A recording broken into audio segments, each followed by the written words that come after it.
তারা কিন্তু মোর এই রেসিপি দেখি তোমরা কিন্তু একদিন হলো ট্রাই করে দেখতে পারেন, প্রেমত পড়ে যাবেন। তো যাই হোক, তারপরে এটা আমি নিয়ে নেছি অর্ধেক জালি। তোমরা চাইলে কিন্তু একটাও নিবার পারেন, অর্ধেকও নিবার পারেন, লোক অনুযায়ী তোমরা নিবার পারেন, বারে কমে নিয়ে নেবেন। তারপরে তো জালিগুলো কিন্তু এরকম সুন্দর করে চিকন চিকন করে কাটিয়ে নিছো। অবশ্যই কিন্তু গ্রেটার দিয়ে কাটা যাবার না, গ্রেটার ছাড়াই কিন্তু হাত দিয়ে চিকন চিকন তোমরা পারবেন করে নিবার লাগবে। গ্রেটার দিয়ে যদি কাটতে যান তাহলে কিন্তু ভত্তা ভত্তা হয়ে যাবে, ভাজিটা ভালো লাগবে না।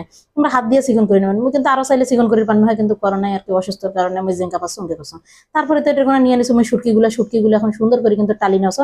মানুষ কিন্তু অনেকে আছে শুটকি বেশি একটা ভাজে না, কিন্তু আমার শুটকি আমি অনেক ভালো করে ভাজো, মশমশা করে ভাজি নেওয়া, লাল লাল করে সুন্দর করে ভাজি নেওয়া। দেখো আমার শুটকিগুলো দেখে কিন্তু তোমরা বুঝতে পারছেন। তারপরে এটা ভাজি এরকম এই পর্যায়ে আমি দিয়ে দিচ্ছি পানিটা দিয়ে সুন্দর করে গরম করিয়ে এই গরম পানির ভিতরে কষলে কষলে ধুবার লাগবে। যেমন কিছু কিছু মানুষ আছে না, যে স্বাদ ধোয়া দিলেও যেমন আমাকে হাজার ভালো করবে চেষ্টা করে ভালো হয় না, সেরকম কিন্তু শুটকিও হাজারও স্বাদ ধোয়া দাও তা কিন্তু তেলের গুণ যায় না।